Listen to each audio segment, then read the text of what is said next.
हरे कृष्ण, हरे कृष्ण। आवाज़ ठीक है? हरि बोल। अब आवाज़ सही है? बहुत बहुत धन्यवाद। तो इस श्लोक में कश्यप मुनि ने 6 शिक्षाएं दी हैं और 6 शिक्षाएं निषेध के रूप में दी हैं कि नहीं करना, नहीं करना, नहीं करना। उनमें से 5 शिक्षाएं तो भोजन के लिए हैं और 1 शिक्षा है पानी के लिए। तो पहली शिक्षा है भोजन के लिए कि उच्छिष्ट नहीं खाना, उच्छिष्टम नहीं खाना है। तो भगवान भी गीता में कहते हैं 17वें अध्याय का 10वां श्लोक, उच्छिष्टम अपिचामेध्यम भोजनम तामस प्रियम। तमोगुणी लोगों को जो है जूठा भोजन प्रिय होता है। तो जैसा प्रभु जी ने बताया कि बिल्कुल सीधा सिद्धांत है कि वैष्णवों का जो उच्छिष्ट होता है तो उसमें जो जर्म्स होते हैं वो भक्ति के जर्म्स होते हैं जो आपके शरीर में आएंगे, और जो अवैष्णव होते हैं उनका उच्छिष्ट होता है तो उसमें अभक्ति के, भौतिकता के जर्म होते हैं वो आपके अंदर आएंगे। तो यहाँ उच्छिष्ट का मतलब यही है कि कश्यप मुनि दीदी को वैष्णवी बनाना चाहते हैं, तो उनकी संगति तो ऐसे लोगों के साथ है जो अवैष्णव हैं, असुर। उनका तो पूरा परिवार है, ये दैत्यों का परिवार है। तो कश्यप मुनि ने कहा कि इन सब से जो है तुम दूर रहो और किसी का भी उच्छिष्ट ना खाओ, चाहे तुम्हारे पुत्र हो चाहे पौत्र हो, किसी का भी उच्छिष्ट ना खाओ। तुमको क्या बनना है? वैष्णवी बनना है। उच्छिष्टम नहीं खाना। फिर दूसरा चंडिका अन्नम, चंडिका का अन्न नहीं खाना। तो चंडिका शास्त्रों में बताया गया है कि चंडिका या काली देवी, इनको जो है अमावस्या के दिन जो अन्न, जो भोजन मतलब मांस खाने के आदी हैं और मांस खाने की आदत छोड़ नहीं सकते, अमावस्या की रात में वे जो है चंडिका के सामने, काली के सामने बकरा जो है की बलि देंगे और फिर उसको प्रसाद के रूप में खाएंगे।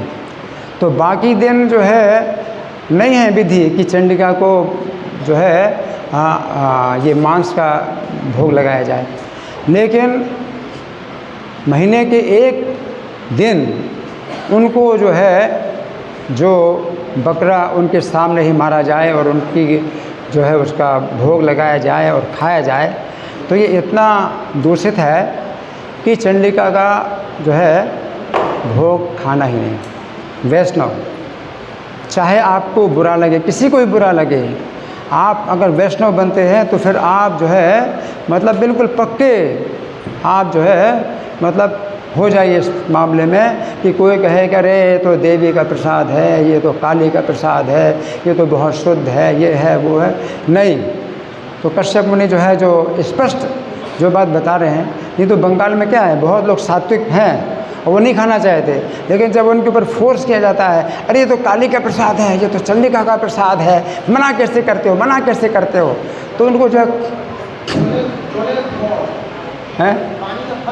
हाँ, तो वो जो है फिर उनको खाना पड़ता है और नहीं खाना चाहते खाना पड़ता है। बड़ी मतलब एक प्रकार से अंतर्द्वंद की बात होती है कि उनको जो है खाना पड़ता है, ये तो देवी का प्रसाद है, देवी का प्रसाद है।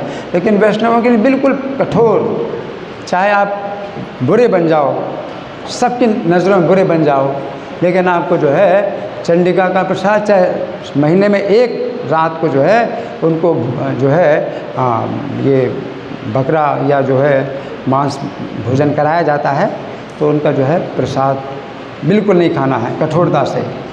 जैसे देवियाँ हैं, जो गोपियाँ हैं, तो भद्रकाली की पूजा करती हैं। तो भद्रकाली की पूजा करते, भद्र जो शब्द है ये विशेष रूप से भद्रकाली, वो महाकाली नहीं है, वो सात्विक है, उन सात्विक भोग लगाती हैं भद्रकाली को, तो वो जो है अलग चीज़ है। लेकिन चंडिका या महाकाली ये सब जो है क्या है कि इनका भोग कभी नहीं खाना, चाहे वो कितना भी शुद्ध हो, क्योंकि महीने में एक बार जो है उनको अशुद्ध भोजन कराया जाता है। फिर तीसरा है सामिसम। सामिसम का मतलब मांस अगर मिला हुआ है भोजन में तो किसी प्रकार नहीं खाना, तो सीधी बात है। पूती, ये तमोगुणी भोजन जो है, जो कि दुर्गंध युक्त होता है, वो तमोगुणी भोजन होता है। तो मांस में भी दुर्गंध आती है और मांस वैसे भी जो है बहुत अशुद्ध है, छूने में भी अशुद्ध होता है, तो सामिसम नहीं खाना। फिर चौथा है ब्रिसलाहृतम।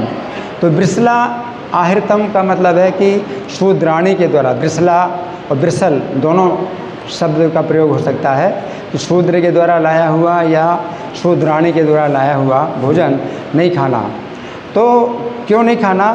क्योंकि शूद्राणी या शूद्र जो है अगर भोजन लाते हैं तो वो इस प्रकार के भाव से लाते हैं भोजन, उनके जो है चेतना में तमोगुण रहता है और शुद्ध अशुद्ध का कुछ विचार नहीं करते, तो उनका जो है लाया हुआ नहीं खाना।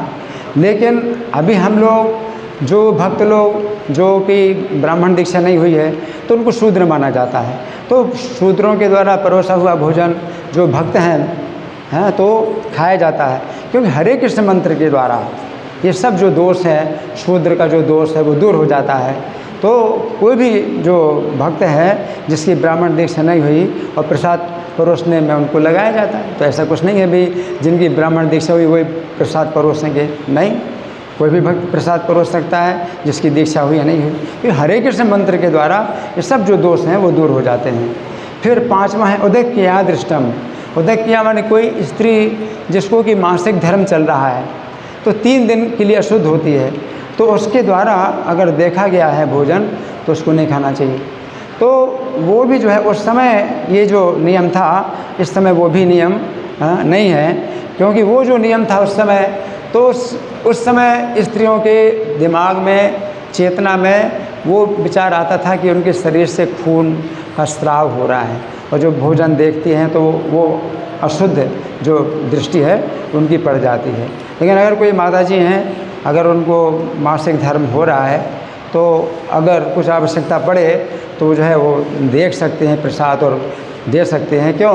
क्योंकि वे जो है अगर कृष्ण कथा सुनती हैं, हरे कृष्ण मंत्र का जाप करती हैं, तो चेतना में जो है वो विचार आता ही नहीं कि उनके शरीर में क्या हो रहा है क्या नहीं हो रहा है।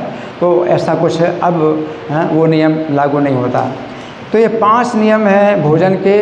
और छठा नियम है पीने का, अंजलिना अपहा।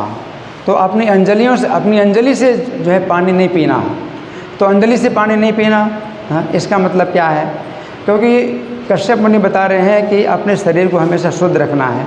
अगर आप अंजलि से पानी पीते हैं तो जो जूठा पानी है वो आपके पैरों में पड़ेगा, आपके कपड़ों में पड़ेगा, तो वो जो है क्या है कि आप अशुद्ध हो जाएंगे। तो सामान्यतः हम लोग यही कोशिश करते हैं कि भाई जूठा पानी है हम अपने ऊपर ना डालें, किसी के ऊपर ना डालें।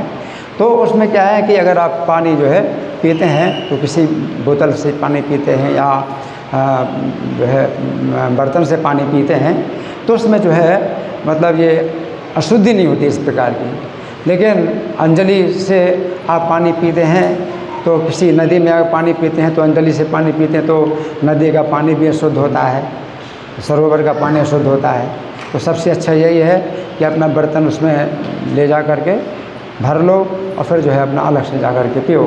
तो ये जो 6 जो निषेध बतलाए कश्यप मुनि ने, प्रभुपाद कहते हैं कि माता दिति को जो है वो वैष्णवी बनाना चाहते हैं। और दिति ने जो है जो 2 पुत्र का जन्म दिया था तो वो जो है बड़े अशुद्ध चेतना के हुए, क्योंकि अशुद्ध चेतना में दिति ने जो है कश्यप मुनि को जो है विवश कर दिया था और उन्होंने गर्भाधान किया।